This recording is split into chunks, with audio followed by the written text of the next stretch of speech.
সুপ্রিয় দর্শক, আজকে আমরা জানব ভবিষ্যতে আওয়ামী লীগের সভাপতি এবং বাংলাদেশের পরবর্তী প্রধানমন্ত্রী হতে পারে যেই পাঁচজন, এমন পাঁচ হেভিওয়েট তরুণ নেতা সম্পর্কে।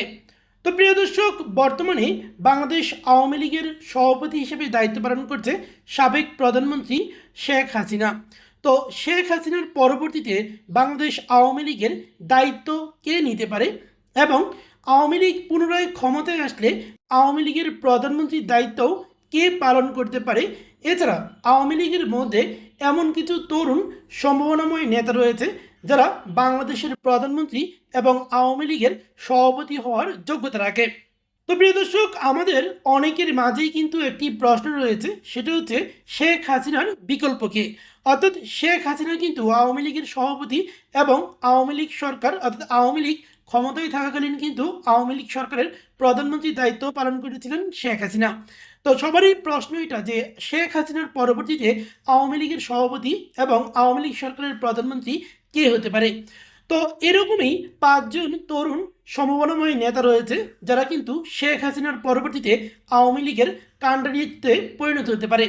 তো চলুন আমরা জেনে নেই এই পাঁচজন তরুণ নেতা সম্পর্কে। তো আমরা এই তালিকার 5 নম্বরে যাকে রেখেছি সেটা হচ্ছে শিরিন শারমিন চৌধুরী। শিরিন শারমিন চৌধুরীর বর্তমান বয়স 59 বছর বয়স।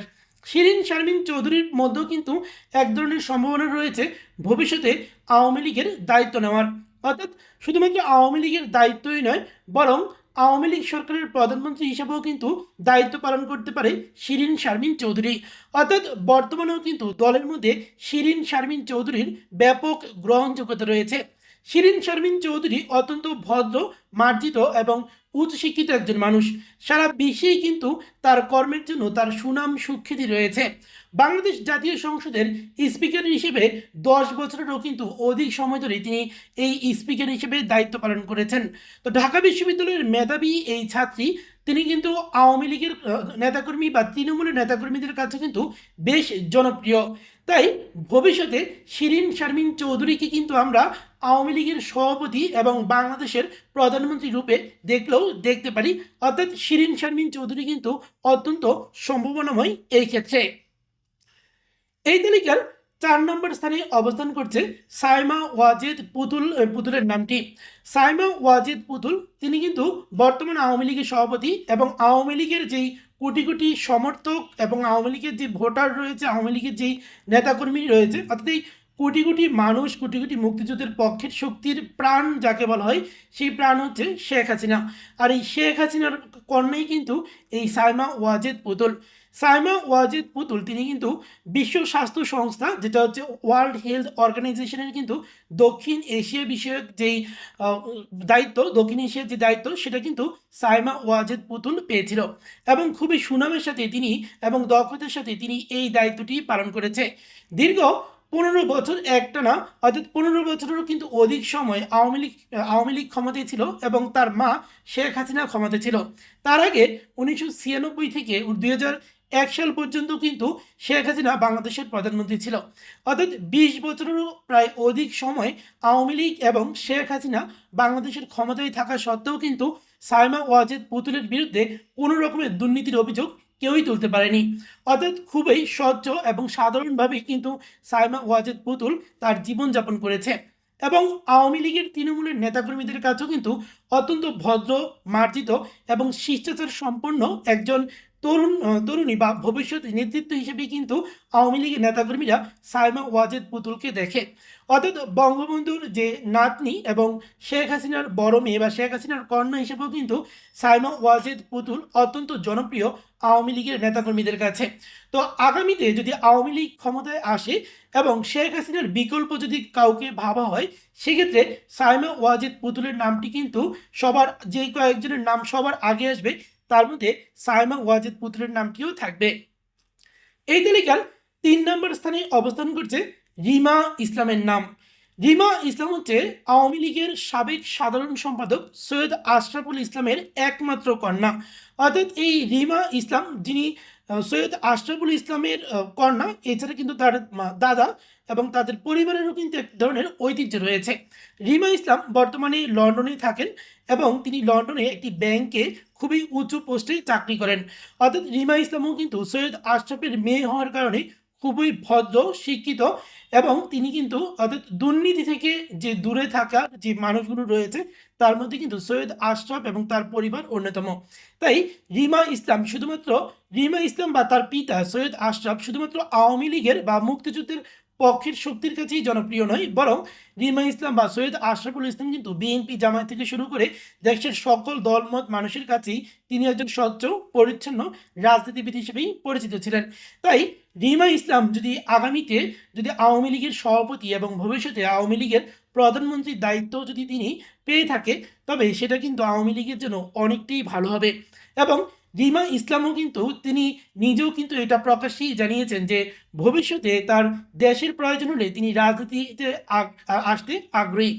তাই আমরা বলতে পারি রিমা ইসলাম কিন্তু ভবিষ্যতে আওয়ামী লীগের যদি কখনো প্রয়োজন মনে করে, তাহলে কিন্তু আওয়ামী লীগের প্রয়োজনে, দেশের মানুষের প্রয়োজনে, মুক্তিযুদ্ধের পক্ষের শক্তির প্রয়োজনে কিন্তু রিমা ইসলাম আওয়ামী লীগের দায়িত্ব নিতে পারে।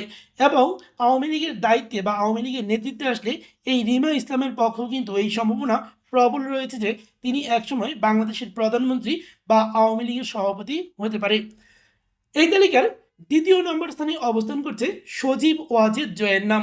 সজীব ওয়াজেদ জয়ও কিন্তু বর্তমানে আওয়ামী লীগের মধ্যে অত্যন্ত জনপ্রিয়। 5ই আগস্টের পরবর্তীতে আওয়ামী লীগের পক্ষে অনেক অবস্থান কিন্তু নিজেই তুলে ধরেছেন সজীব ওয়াজেদ জয়। এবং তার বুদ্ধিসম্পন্ন, তার যে বক্তব্য আন্তর্জাতিক মিডিয়াতে, তার যে ইন্টারভিউর কারণে তার যে জ্ঞান প্রজ্ঞা বাংলাদেশের মানুষ দেখতে পেয়েছে, তার কারণে কিন্তু বাংলাদেশের মানুষও অনেকটাই অভিভূত হয়েছে সজীব ওয়াজেদ জয়ের জন্য। তাই বাংলাদেশের অধিকাংশ মানুষ এবং মুক্তিযুদ্ধের পক্ষের শক্তি কিন্তু এখনই তারা স্বপ্ন দেখতে শুরু করেছে যে ভবিষ্যতে তারা সজীব ওয়াজেদ জয়কে বাংলাদেশের প্রধানমন্ত্রী হিসেবে দেখতে চায়। তো প্রিয় দর্শক, সজীব ওয়াজেদ জয়ের ক্ষেত্রেও কিন্তু এই সম্ভাবনাটি প্রবল রয়েছে যে ভবিষ্যতে হয়তো বা শেখ হাসিনার বিকল্প হিসেবে সজীব ওয়াজেদ জয়ই কিন্তু আওয়ামী লীগের সভাপতি এবং বাংলাদেশের অর্থাৎ আওয়ামী লীগ সরকারের প্রধানমন্ত্রী হতে পারে। এই তালিকার 1 নম্বর স্থানে অবস্থান করছে সাদ্দাম হোসেনের নাম। সাদ্দাম হোসেন বর্তমান প্রজন্মের যতগুলো ছাত্র নেতা রয়েছে, অর্থাৎ বাংলাদেশে যতগুলো ছাত্রদের রাজনৈতিক দল রয়েছে, ছাত্র সংগঠন রয়েছে, সেসব ছাত্র সংগঠনের মধ্যে যত নেতা রয়েছে তার মধ্যে সর্বোত্তম নেতা হচ্ছে সাদ্দাম হোসেন। অর্থাৎ সাদ্দাম হোসেনের যে নেতৃত্বের গুণাবলী, তার যে জ্ঞান প্রজ্ঞা, সেটা আসলেই সবাইকে কিন্তু অভিভূত করে। এবং সাদ্দাম হোসেনের মধ্যে কিন্তু এই প্রতিভাটাও রয়েছে যে আগামী দিনে সাদ্দাম হোসেনই যদি আওয়ামী লীগের সভাপতি এবং ভবিষ্যৎ প্রধানমন্ত্রীর দায়িত্ব পায়, তাহলে কিন্তু বাংলাদেশ ইতিবাচক দিক থেকে পরিবর্তন হবে। অর্থাৎ সাদ্দাম হোসেন হয়তো বা ব্লাড রিলেটেড বা কোনো বংশগত ঐতিহ্যবাহী পরিবারের সদস্য নয়, কিন্তু তার জ্ঞান প্রজ্ঞা এবং রাজনৈতিক যে দূরদর্শিতা রয়েছে এবং রাজনীতিক যে শিষ্টাচার রয়েছে, যে কোনো উগ্রতাবিহীন একজন মানুষ এবং সবসময় জ্ঞান ও প্রজ্ঞা দিয়েই উচিত সম্পন্ন কথাগুলোই কিন্তু সাদ্দাম হোসেন বলে থাকে। তাই আগামী দিনে ভবিষ্যতে অর্থাৎ আরও 20 বছর, 30 বছর বা 40 বছর পরেও যদি সাদ্দাম হোসেন আওয়ামী লীগের সভাপতি এবং বাংলাদেশের প্রধানমন্ত্রীর দায়িত্ব পেয়ে থাকে, তবে সেটা আওয়ামী লীগের পরিবারতন্ত্রের যে বদনাম সেটাকেও ঘোচাতে পারে। এছাড়া সাদ্দাম হোসেনের মতো নেতা পেলে কিন্তু আওয়ামী লীগ এবং দেশ উভয়ই উপকৃত হবে। তো প্রিয় দর্শক, আওয়ামী লীগের যে ভবিষ্যৎ প্রধানমন্ত্রী হতে পারে যে 5 জন তরুণ নেতার কথা বললাম, সেই 5 জন সম্পর্কে আপনাদের কি ধারণা, আপনাদের কি মন্তব্য, অবশ্যই কমেন্টে লিখে জানাবেন। তো সবাইকে অসংখ্য ধন্যবাদ সম্পূর্ণ ভিডিওটি দেখার জন্য।